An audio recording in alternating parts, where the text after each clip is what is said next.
আসসালামু আলাইকুম। বিগতকাল ফেসবুকে একটা ভিডিও দেখলাম, যেখানে কোনো এক মিডিয়া ভাই কোনো এক মাজারে গিয়েছেন এবং সেখানে মাজার খারাপ জায়গা নয়, মাজার ভালো জায়গা। সেখানে জিয়ারতের উদ্দেশ্যে যাওয়া হয়,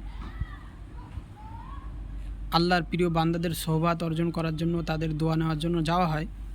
তো যাই হোক, বহু মাজার রয়েছে যেখানে ইসলামকে বোঝে না, ইসলামকে জানে না, শুধুমাত্র নিজের পেট চালানোর জন্য বসে থাকেন। তো সেরামই একটা জায়গা, আমি জায়গার নামটা বলছি না, ফোনে দেখলাম। তো সেখানে একজনকে জিজ্ঞাসা করা হলো, মিডিয়ার ভাই জিজ্ঞাসা করছেন যে, ভাই জোহরের নামাজের সময় হয়ে গিয়েছে, তা আপনি কি নামাজ পড়বেন না? তখন সে ব্যক্তি বলে আমি নামাজ মনে মনে পড়ে নিয়েছি, আমি নামাজ মনে মনে পড়ে নিয়েছি। তা বলা হলো যে আল্লাহ তো নামাজকে ফরজ করেছেন, আপনি মনে মনে কিভাবে পড়লেন? আর নামাজ পড়ার তো কিছু নিয়ম নীতিমালা রয়েছে, না সেজদা করলেন না রুকু করলেন। সে বলল, আচ্ছা নামাজ যে 5 ওয়াক্ত নামাজ ফরজ করেছেন তার কোনো প্রমাণ আছে? আল্লাহ পবিত্র কোরআন মাজিদের মধ্যে নামাজ পড়ার কথা বলেছেন, ঠিক আছে। নামাজ কায়েম করার কথা বলেছেন, ঠিক আছে। কিন্তু 5 ওয়াক্ত নামাজ পড়তে হবে এমন কোনো কথা কি আল্লাহ কোরআনে বলেছেন? না, আল্লাহ নামাজ কায়েম করতে বলেছেন। আমরা সেই নামাজটা যে কোনো সময় হতে পারে, দিনের যে কোনো সময় হতে পারে, সপ্তাহে একদিন হতে পারে, বছরে একদিন হতে পারে, মাসে একদিন হতে পারে। আর বাস্তবে দেখেন, সে ব্যক্তি নামাজ তো পড়ে না এবং তার সঙ্গে সঙ্গে বলেও দিচ্ছে, প্রচার করে দিচ্ছে। আর আমাদের সমাজেও এমন অনেক ব্যক্তি আছে যারা নামাজ তো পড়ে না কিন্তু মুখে বলে না। দেখবেন জুম্মার দিন একদিন নামাজ পড়ছে, বছরে একদিন ঈদের নামাজ পড়ছে। তো এমন ব্যক্তি আমাদের সমাজেও আছে। তো যাই হোক, সেই ব্যক্তির কথা হচ্ছে যে পবিত্র কোরআন মাজিদ আল্লাহ কোথাও এমন কি ফরজ নামাজের কথা বলেছেন যে 5 ওয়াক্ত নামাজ ফরজ, বা 5 ওয়াক্ত নামাজ তার ইঙ্গিত কোরআনে কোথাও আছে? তো সেটাই আমরা জানবো আজকে। আল্লাহ পবিত্র কালাম মাজিদের মধ্যে সূরা হুদের 114 নম্বর আয়াতের মধ্যে বলেন, ওয়া আকিমিস সলাতা তরফা ইন নাহারি ওয়া জুলাফা মিনাল লাইল ইন্নাল হাসানাতি ইযহিবনা সাইয়্যাত যালিকা যিকরা লিযাকিরিন। হে নবী, দিনের উভয় প্রান্তে এবং রাতের কিছু অংশে নামাজ কায়েম করো, আর তার সাথে সাথে পূর্ণ রাজি পাপ রাশিকে মিটিয়ে দেন, এবং যারা উপদেশ মানে তাদের জন্য এটা একটা উপদেশ। লাস্ট যে কথাটা আল্লাহ বললেন, খুব ভালো করে একটু খেয়াল করেন। আল্লাহ বলছেন যালিকা যিকরা লিযাকিরিন, অর্থাৎ যারা উপদেশ মানে, যারা উপদেশ গ্রহণ করে তাদের জন্য এটা একটা উপদেশ।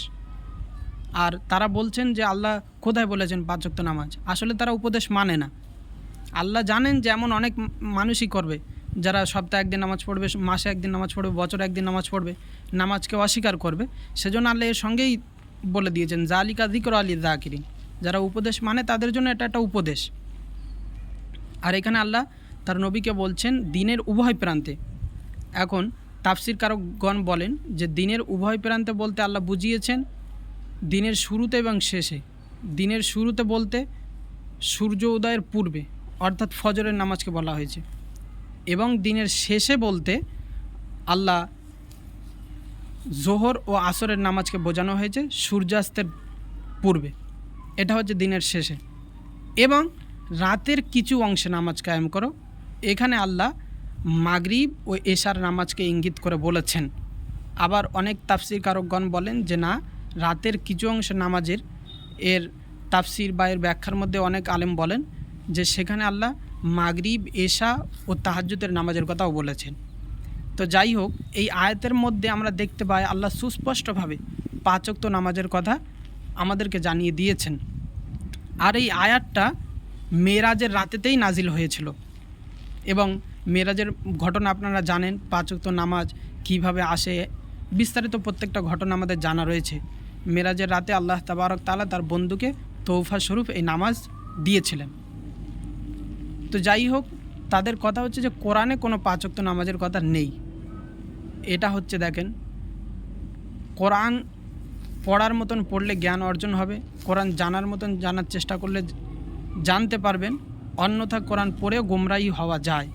কাদিয়ানিরা কোরআন পড়েই জাহান্নামে যাবে। তারপর শিয়ারা কোরআন পড়েও পথভ্রষ্ট। কারণ তারা মনে করে যে কোরআনের মধ্যে অন্য আবার আয়াত নতুন করে আনা হয়েছে বা কোরআনের মধ্যে আয়াত কাটাকুটি করা হয়েছে, নাউজুবিল্লাহ মিন যালিক। তো এমন কোনো কিছুই নয়। কোরআনকে যেইভাবে বোঝার চেষ্টা করবে ঠিক সেইভাবেই বুঝতে পারবে। তারা তাদের নিজেদের মতন করে বুঝেছে।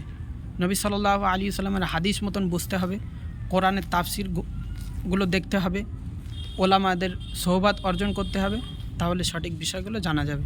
আল্লাহ আমাদের প্রত্যেককে সঠিকভাবে সুস্থভাবে 5 ওয়াক্ত নামাজ সদা সর্বদা আদায় করার তৌফিক দান করেন। সকলে বলুন আমিন। ও আখির দাওয়ানা আনিল হামদুলিল্লাহি রাব্বিল আলামিন। আসসালামু আলাইকুম ওয়া রাহমাতুল্লাহি ওয়া বারাকাতুহু।